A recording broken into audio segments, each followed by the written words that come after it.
Elon Musk's Neuralink. You guys heard of this a while back, right? Have not. Go. Really? You haven't heard of this? Oh, it's cool. The biggest problem that Elon Musk has identified was he said, look around this room. How many bits of information are you taking in? It's incredible. You know what I mean? Like, here's a panoramic view with sound, touch, and I have to focus on any particular. Okay. Now, type a text message. I want to say one sentence, and it takes me 15 seconds to do so. So there's an issue with what our brains are capable of taking as an input and what we're capable of outputting. Like, I have this idea fully formulated in my head, but it takes me time to get it to you. So his thought is, okay, AI is coming. It's going to own the world. It's the biggest threat to humanity that he believes. We need a fighting chance. So we got to get that input-output a little bit more balanced, at least at the speed of thought. So if you think of like humans think this fast, but we can only speak this fast, and AI's up here, at least let's get our communication to the speed of thought. So he gets up with this Neuralink idea, which is I'm going to implant this thing into your head, which is basically an internal computer inserted through the jugular with this tiny little wire, apparently, now that they're doing it, which is the sign of terrifying. According to Justin's research, is the width of a piece of hair to wirelessly. I mean, dude, this guy's insane. This was a side project like a year and a half ago. They're developed threads 10 times thinner than human hair, which can be implanted inside the brain to wirelessly monitor neuron activity. A surgical robot, also made by Neuralink, is put in charge of implanting the microscopic threads into brain matter. And it can reestablish connections where neural cabling has died, let people with brain injuries recover from physical capabilities that have been lost as a result of stroke, for example. And I think it's very much still in the figuring it out phase, but like, I'm in if you're in, boys. This dude's insane. Would you do it? It gives me anxiety to think about. I'm not going to be one of the first. Not before it's tested. Yeah. Not before it's tested. What's crazy is... Sorry, go ahead. I was going to say that just that as technology advances and you're stuck with old technology. Yeah, you got the iPhone 1 in your brain. Yeah, exactly. iPhone 3 with the slide to unlock. Oh, beyond that, dude, say you stay analog human. You don't go fully this. You think you can compete now? I think one of those inputs to business success, as soon as this stuff comes out, becomes having a Neuralink. If you don't have Neuralink, you're For done. finances, I agree, but if your goal is for anything, fulfillment and happiness, I would take a What if I downloaded You might be right. You got to define your goal. Download fulfillment. I mean, download fulfillment, please. Well, that's zip file.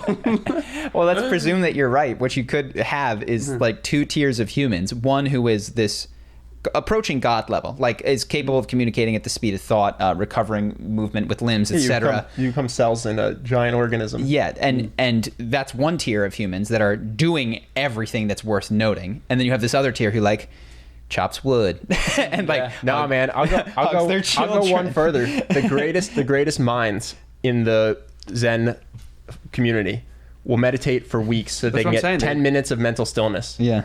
Bro, I just got an off switch in my Neuralink. You want me to have no thoughts? I'm literally incapable of having thoughts right now. Yeah. I've hit Zen. Because weirdly enough, to your point, and I know it's going to be rudimentary, everything that people do is an attempt to change what happens here. And of course, it's a cycle, right? What happens here is causing us to do, and it's all deterministic. Forget that. But what you're saying is like, I'm gonna do 20 years of meditation now. The goal of the meditation is to learn to turn my brain off, right? Well, my brain has an off switch now. It's just run by robots. It might be hyper simplified. I see what you're saying. Yeah, I'll take just the part of my brain that operates without thought, keeps my heart beating, but all the thought stuff, turn off for an hour. And I'll have more Zen than any meditation person has ever had. Yeah. Any thoughts before we do questions? Now, I saw something cool, though, for those of our listeners who are paralyzed. Where Henry has a question. People are using stem cells to repair nerves that are broken between their brain and their spine. That's cool. And they can walk again after being paralyzed. Pretty wild. That's what this reminds me of. Just, I don't want to get stuck on this. It is sad that we have not a lot of research into stem cells in the United States as compared to other countries, but I'm glad somebody's doing it. Not allowed. You're not allowed to take like placenta stem cells or something like that. It's I saw a bottle on your desk downstairs. It's weird. Those were see that too. Illegally harvested. Illegally harvested. Illegally harvested. What are those placentas on your desk? How'd you get those? How did you get those? Just fish tank LA, full man. of them. it's Fine. So LA. Yeah. Everyone, to be clear, anyone who doesn't live in LA, everyone in LA has just vats of illegal stem cells sitting around their apartments. Yep. For whatever. Rub it on your face for moisturizer. That eat blood it. mask that they used to put on. Dude, those are scary. Vampire facials? Yeah. They freak me out. Good Those are real. marketing. They take PRP, like how you'd fix a knee. You pull out your blood, spin it around so you get extra platelet-rich blood, and then inject it back into your knee. They do it for facials, and they just cut your face a bunch of times with little cuts. Wow. This is what they did for a UFC fighter, right? No, the Kardashians do it. The vampire facial. Yeah, but not for his face. He he spun his blood. The little guy. Oh, the PRP. Yeah, it's how Kobe fixed his knee. He went to Germany because it was illegal. Yeah. Oh, that's different. That's blood doping. That's not for placenta, or that's not for platelets. We took it out, spun it, and put in plasma. A day of flight, so he could just That's to get more red blood cells per liter of blood. Yep. So you have more stuff carrying oxygen. Actually, what Lance Armstrong was doing. Right? And then, so let's do. You had a question, or do you want to go to fan questions? How did Moon get there? Go ahead, answer. Wait, can I ask? I have a curiosity. Yeah. That I'd like to ask both you boys and Hank. Mostly Charlie and Hank, though, right? Mostly Hank. Cool. Just pull this a little closer. I'm waiting for a question.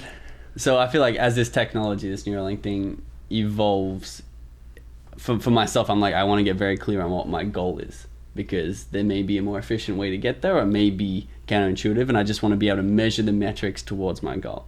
My question to you, though, is my goal is based on very arbitrary things at the moment. It's based around my current thoughts and understanding of the world, values.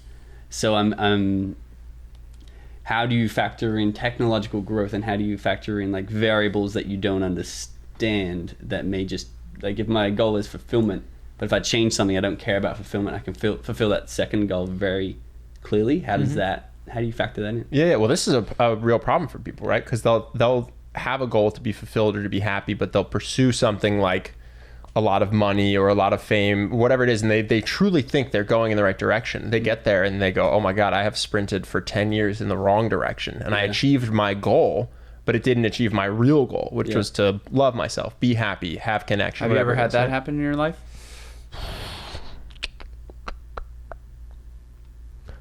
Charlie? Yeah. I mean, my desperate desire for a life partner at what point led me to go deep into a relationship with kind of blinders on, where there'd be evidence. No, this is a great life partnership. I wish it went as well as me and Charlie. No, this was an ex, and I just wanted it so badly that when red flags would come up, I go, nah, definitely not, because this is the most important. At one point, pre-psychedelics, the most important thing in the world to me was a female life partner to grow old with, right? And I thought, without that, absolutely no way to be happy. And maybe that's true, maybe it's not, but that belief led me to sprint towards deep relationships and ignore a lot of signs that, hey, maybe you guys should break up, you should try again. Even if your goal is to have this life partner, maybe not with this person. Yeah, so that definitely screwed me up. What about you? What was the question? I don't remember. Where have you gone wrong here? Fame, I think, for you, right? Yeah, instead of talking the abstract, it's like sometimes I'm more interested. Well, you used to want to know. You used to want to be famous. What is the question? What did I pursue that wasn't worth it? You had a world view. To Benji's point, your ultimate goal is to be happy and fulfilled, and maybe to seek truth. But you had a world view that you said, oh, to get to there, I'm gonna do blank, right? And then you pursued it, and you went, oh, this was a mistake. Yeah, well, so as I do more psychedelics and spiritual stuff, I do see it all as like, we've talked about this, and this relationship is like, that's a path you had to take in order to get back on the right path. No, I think Henry's just saying, can people learn from our journey? If someone else could learn from me, yes. Okay, so I had to learn this. You had to learn it yourself, by doing it the hard way. Teach it to other people. Someone else can listen. You can change their worldview. Got it. You can change their worldview. So you guys know this, yeah. Fame for sure is the dumbest thing, and it wasn't even a major pursuit of mine. It was like a secondary pursuit. Well, it was views, right? It was a no. I wanted a blue tick. I wanted playing music in Madison Square Garden and things like that. Yeah, and playing music is wonderful, but playing music in Madison Square Garden becomes a problem. Yes. Like, I think my fantasy wasn't to feel music flowing through me and expressing myself on the guitar. It was to be on a stage at Madison Square Garden receiving adulation. Charlie, that's my name. It's not even playing. That's my name. And it's slightly that now. There's still ways in which that occurs. But yeah, I've been largely disabused of the belief that Tim Ferriss just wrote an article which summarizes it even better than I can, because I haven't lived the worst things. But he talks about stalking. He talks about Death threats. He talks about cries for help that you can't possibly satisfy from people who are on the brink of suicide. Yeah, attempted kidnappings. Not knowing why people are in your life, having all of these quasi connections reach out all of a sudden, and you find out a month after you've started to build a connection that they just wanted to butter you up for an ask of theirs. And the upsides of fame are zero. And my level of fame, it's zero. It's totally zero. So my lesson was to pursue someone else completing you is hollow. Yours is to pursue fame is hollow. What do you guys got? Fame is awesome. I'll be honest, dude. Dude, Being Charlie's brother. People, me and you. Yeah. I'm not famous, by the way. That's the other thing, is I only have a F. Well, that's the problem. You have an with- ecosystem of The fame. problem with fame is you are famous, but there is no level of famous where you qualify as famous. It's such a fickle thing that there's People nothing stop to you in the stand- street. There's nothing to stand on. To someone who has never done anything public. There's That's not a a- that's a line, but modicum. Justin Bieber's famous. Yeah, and you're my F mom level. is not. You're F So level. there's somewhere in between where like somebody Not when she becomes- walks into her school. She's very famous. Yeah. Everyone knows her. That's the power of community. She's Charlie Hooper's mom. Yeah, she actually called me. She told me that one of her kids saw a picture of me in her office and got really excited. Yeah. My sister used to have that. My sister That's the used to do- coolest part of fame, Yeah, honestly, yeah. is my mom being proud of me. Like, Yeah. that's like what? That's literally the only part that is. There's no easier way to get there. And I think I should clarify because people listening might think, oh, you don't care about like helping people and fame aren't the same thing. Not even close. Connecting. having a massive reach to help a lot of people is great. Yes. That Fulfilling coming back would on be you, coming back on you in some sort of way that's supposed to Yes. benefit you because people recognize you. That's where it's like, If I were faceless, I could enjoy helping people just as much. Yeah. But I would have no fame. Yeah. And like that, the help is the part that is fulfilling. But anyway, you Tell me why. Go ahead. So sorry. do we have fan questions this week? Charlie, so Uh-huh. you're saying the significance of fame is not Mm-hmm. sustainable or fulfilling, but the contribution is and the help is? No, I think- Why I is think- one more fulfilling than the other? The rare chance to get outside of your own wants and needs is amazing, and I'm not there yet, but I see it. Remember when you were a kid and they always told you it's better to give than to receive? Yeah. And I was like, that's just a trap to get me to buy people I haven't gotten a presents. Nintendo yet, Because I was so like, you don't I know. definitely like opening presents more than I like packaging them. Let me be clear. Like, what I have started to see as growing up is the moments where you're not concerned with what you have or don't have and are instead concerned genuinely, not like and how it reflects upon you with the success of someone else and the happiness of someone else, is a very freeing moment from your own egocentric existence. And so in that sense, helping people, the moment where you realize it or do it and you get out of yourself and you're in flow, not worried about what you need, is really nice. Nice. Or can be. But it's So it's literally just the feeling you get.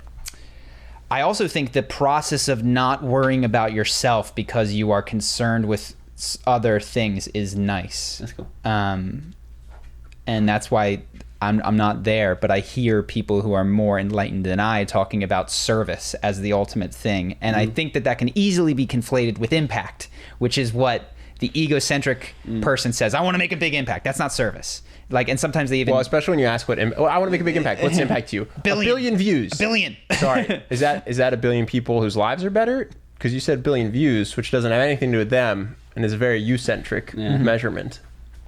So, and again, which every individual needs to look inside themselves and ask, ultimately, what do I hope to get out of my impact/service? But to lose yourself in service is, I think, what people try to do in a way that is ultimately fulfilling. Can I steal this back from you, Justin?